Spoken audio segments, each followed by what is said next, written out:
Sure enough, my phone just notified me that Divergent Gaming was streaming.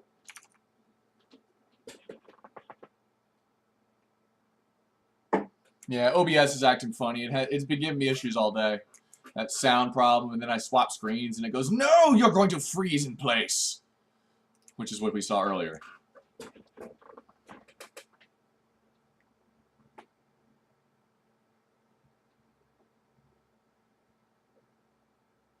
Gale Force Esport picks up Karazim.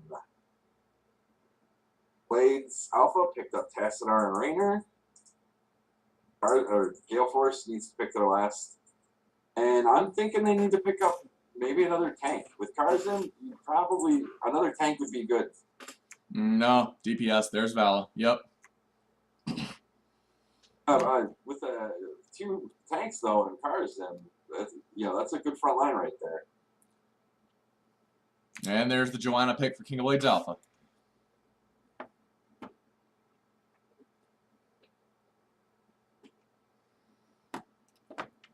All right, the combatants are set, ladies and gentlemen. The drafts are ready. Let us begin the first round of the Divergent Open Final Tournament.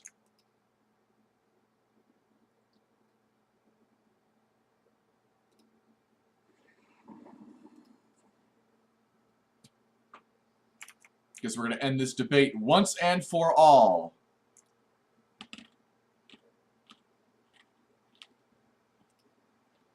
What debate would that be? Who's going to win this tournament? Is Gale Force going to walk away with an extra $100 in their pocket? Or is King of Blades going to be the upset and walk away the champion for their first time?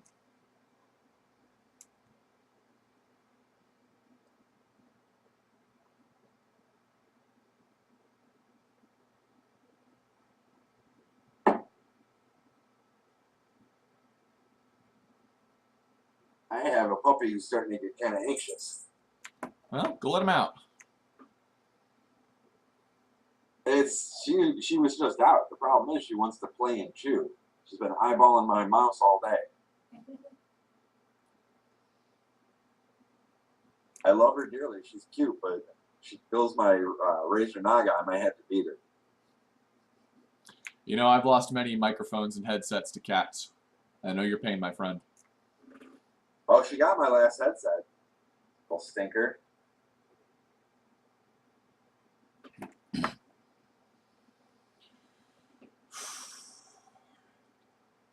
Climbed up on my desk to get it, too. Nom, nom, nom, nom. Dogs are spiteful. Like, I had been gone for 2 days and did it because she was pissed off. Was not happy. Mind my language, I'm sorry. Shame on you.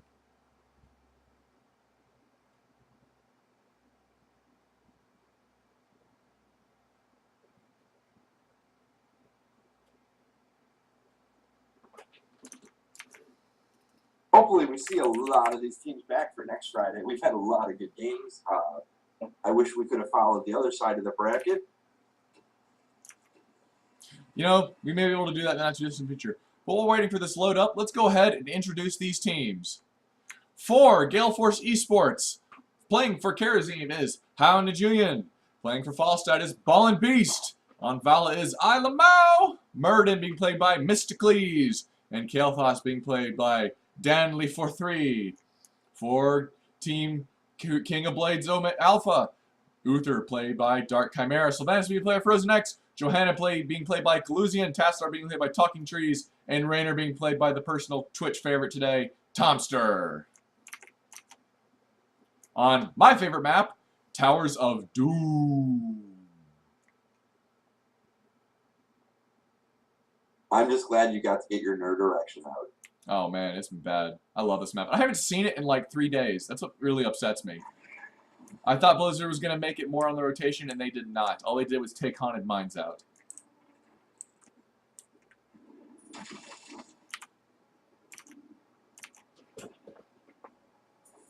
Ah, Mysticles jumped into the wall. But unfortunately, he is not going to be able to get out of it. You know, I'd imagine if they ever had a character named Leroy Jenkins, his trait would be the ability to jump out of walls, like, you know, immediately instead of waiting for everybody else to get out. I'd love it if he just ran into everybody and exploded. Well, here we go. Tassadar going mid. 5-man gank spoiled. And in the bottom lane, they're going to go ahead and take down that bottom keep tower.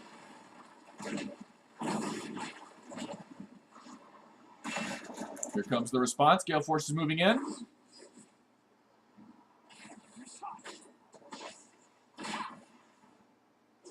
A lot of pokes, but nothing big yet. Uther manages to slip away. So, like a ninja in the night. very much so. Nothing out of the ordinary just yet. Everybody's soaking, trying to get that XP. So for those of you who are not familiar with the map yet, let me go in a brief moment to explain. Tower of Doom is a new 3-lane map. You cannot attack the enemy's core directly. Instead, you want to attack their forts. For every fort you own, when the objective pops up and you capture it, a single spell will fly out of that and attack the enemy core. The enemy's core has 40 HP, and the first one to reduce it to 0 wins. Every bell tower shoots 1 bolt, with the boss, who will spawn Baylor, the Headless Horseman, shooting 4. But speaking of the objectives, we're about to see the first one pop right here in the middle of the map. Oh. Mystically, he's getting pretty low there before the engagement. Yes, he is. He can just soak up what he can. He has that second win trait, though. And what a dramatic trait that is.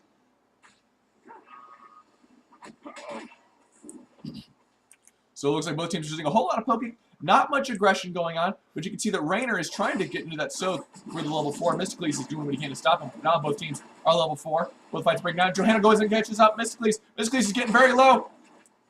And goes down to the Tassadar Blast. But here comes KT and Falstad.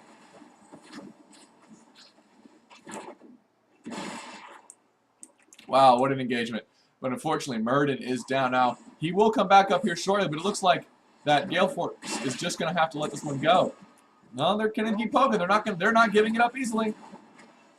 Now, death timers are, since the death timer changed, dying isn't exactly, you can't just run back to the objectives like you could before.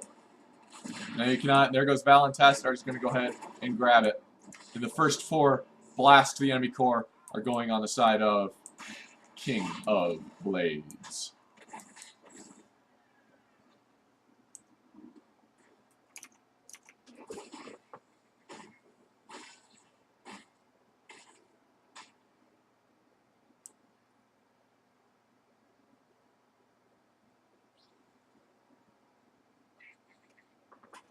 And now that I can go back and explain the rest of the map.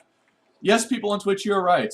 The core also shoots a shot. I've forgotten about that. I apologize. And also keep in mind that these mercenaries right here don't act like normal mercenaries. Instead, they are suicide mercenaries. If they get close to an objective, they will run at it and blow it up and do tons and tons of damage. However, if there is no fort in the way to stop them, they will walk immediately up to the wall and lob a bomb over it and hit the enemy core for 1 damage each as well. So not only do you have to get the objectives, but pushing the lanes forward is still another strategy. By breaking on the bottom, you can see those siege camps. We may actually get to see them do some work here in a second on this bottom keep. Bottom fort. I guess they call them bell towers, don't they? Karazim getting caught out. There they go. Boom, boom, boom, boom. There go. Boom goes the dynamite. Karazim out by the skin of his teeth.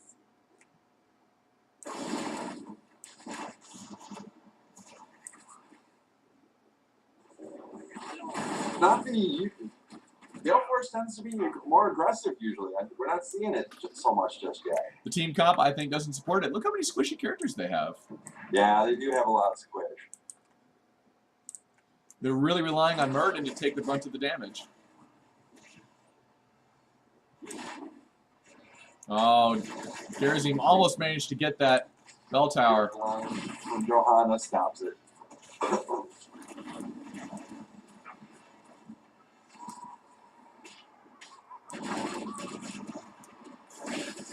Johanna putting some pressure on KT. And here comes Falstad into the fray. It looks like Red Team's going to get it again. Yeah, there goes Uther grabbing it. They're even footing with talents, and the levels are still pretty close. But they've really, right now, Alpha's getting the objectives a little better. Gale Force is really going to have to step it up if they plan on taking any of these points. You're right. Gale Force is going to have to get a lot more aggressive in here pretty soon. I like the pumpkins. Very nice. Alpha's going to take their minions, or their mercenaries. May even take the... Go ahead and take a look at these talent picks for the level 7s. Echo of Heaven on Kerosene. Secret Weapon on Falstad. Searing Attacks on Vala. Piercing Bolt on Muradin. Fission Bomb on KT. Cleanse on Uther. Unstable Poison on Sylvanas. Battle Momentum on Joanna. Cause and Grace on Tassadar. And Revolution Overdrive on the Rainer. And we have just seen the first fort fall, where King of Blades took the first fort on the bottom lane away from Gale Force. Keep in mind that these forts actually are destroyed. They simply swap sides. Right there, we showed the power. It showed the power of the siege mechanism. Now they've got 2 altars to defend, but Gale Force is down a couple structures. Not looking good, and they're going to have to go on the offensive here pretty soon to regain some initiative.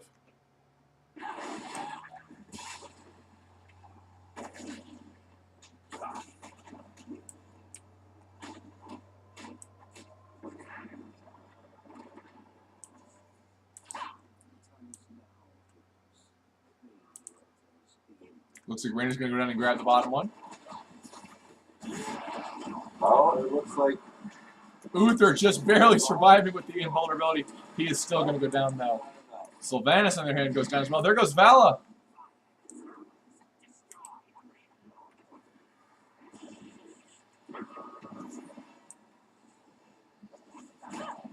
Belfast desperately trying to get that power. Oh, and look at the push. Oh, what? Oh man, Tassadar is just being mean.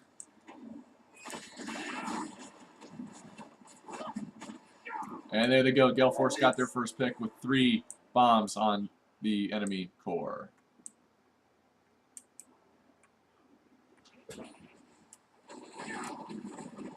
Finally getting some damage on their core. Little bit. Now, do you find this map snowbally, like... Not even slightly. Nope. Because I think this is one of the maps where the objectives do not snowball the team. It just does outright damage. They're not destroying structures. They're not cursing everything. Just straight up core. What is it with the big 7-sided strike?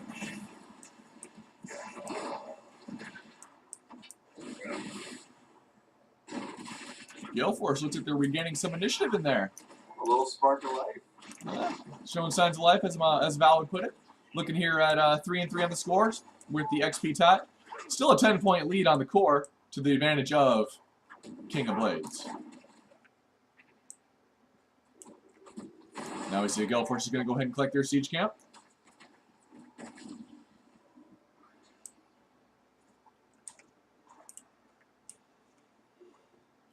Also, one of the things you should note about these siege camps is they will only really engage the enemy base if they're close enough. So you kind of have to escort them to make sure they get to their destination. And unfortunately for Gale Force, these siege guys are not going to make it. And the next set of objectives will spawn in the top left and top right, respectively.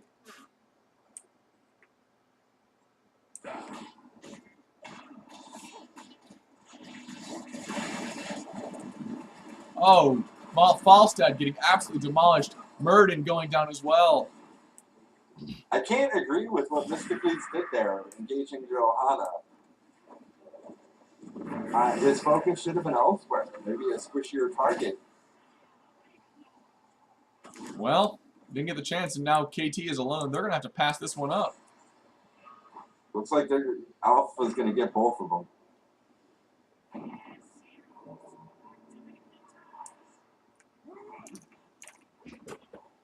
That puts their score at 19-37, and they're probably going to.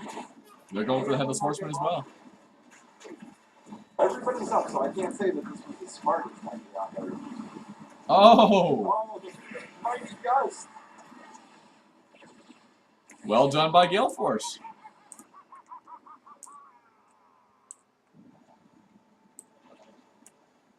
Gale Force does more core damage. Well played. A little bit. They still got their work cut out for them. They got a level lead now, but their core is still at half life. They can't let these next objectives just go. They really need to fight for them. No, they cannot. They're getting to the point where it's too dangerous to let it simply slide off.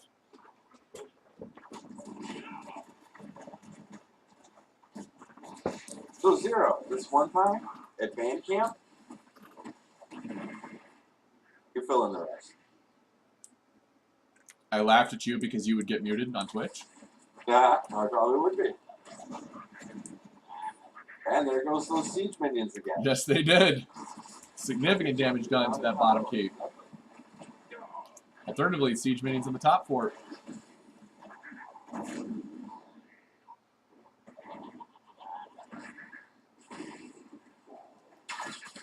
Oh! I love that ultimate from Vala. I do not think was worth it.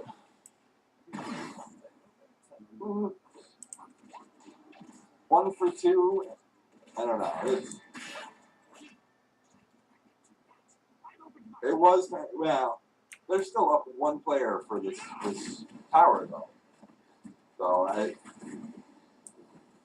think Gale Force is probably